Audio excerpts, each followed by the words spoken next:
2. Cain and Abel. Less than 2 years after Cain's birth, Abel was born, the first child of Adam and Eve to be born in the second garden. When Abel grew up to the age of 12 years, he elected to be a herder. Cain had chosen to follow agriculture. Now in those days, it was customary to make offerings to the priesthood of the things at hand. Herders would bring of their flocks, farmers of the fruits of the fields. And in accordance with this custom, Cain and Abel likewise made periodic offerings to the priests. The two boys had many times argued about the relative merits of their vocations, and Abel was not slow to note that preference was shown for his animal sacrifices. In vain did Cain appeal to the traditions of the first Eden, to the former preference for the fruits of the fields. But this Abel would not allow, and he taunted his brother in his discomfiture. In the days of the first Eden, Adam had indeed sought to discourage the offerings of animal sacrifice so that Cain had a justifiable precedent for his contentions.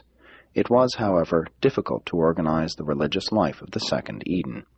Adam was burdened with 1,001 details associated with the work of building, defense, and agriculture. Being much depressed spiritually, he entrusted the organization of worship and education to those of Nodite extraction who had served in these capacities in the first garden. And in even so short a time, the officiating Nodite priests were reverting to the standards and rulings of pre-Adamic times.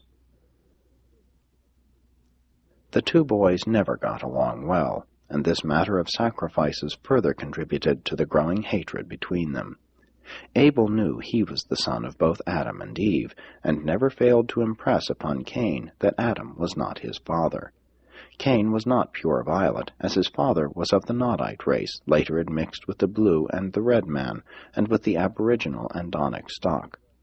And all of this, with Cain's natural bellicose inheritance, caused him to nourish an ever-increasing hatred for his younger brother.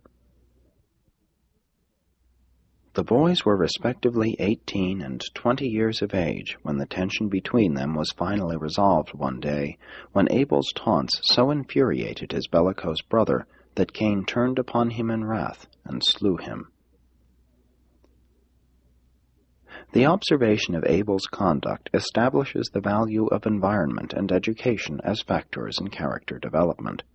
Abel had an ideal inheritance, and heredity lies at the bottom of all character. But the influence of an inferior environment virtually neutralized this magnificent inheritance.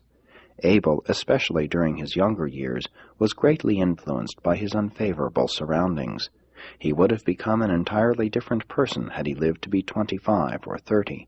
His superb inheritance would then have shown itself.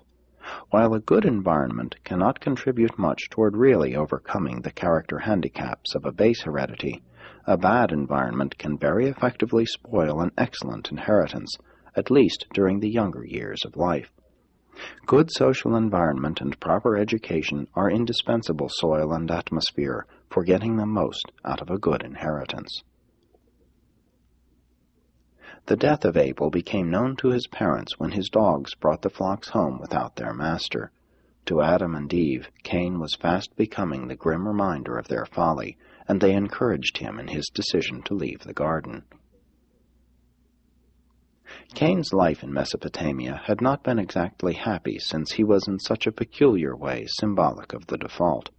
It was not that his associates were unkind to him, but he had not been unaware of their subconscious resentment of his presence. But Cain knew that, since he bore no tribal mark, he would be killed by the first neighboring tribesman who might chance to meet him. Fear and some remorse led him to repent. Cain had never been indwelt by an adjuster, had always been defiant of the family discipline and disdainful of his father's religion. But he now went to Eve, his mother, and asked for spiritual help and guidance. And when he honestly sought divine assistance, an adjuster indwelt him. And this adjuster, dwelling within and looking out, gave Cain a distinct advantage of superiority, which classed him with the greatly feared tribe of Adam. And so Cain departed for the land of Nod, east of the second Eden. He became a great leader among one group of his father's people, and did, to a certain degree, fulfill the predictions of Sareptasia, for he did promote peace between this division of the Nodites and the Adamites throughout his lifetime. Cain married Ramona, his distant cousin, and their first son, Enoch, became the head of the Elamite Nodites, and for hundreds of years the Elamites and the Adamites continued to be at peace.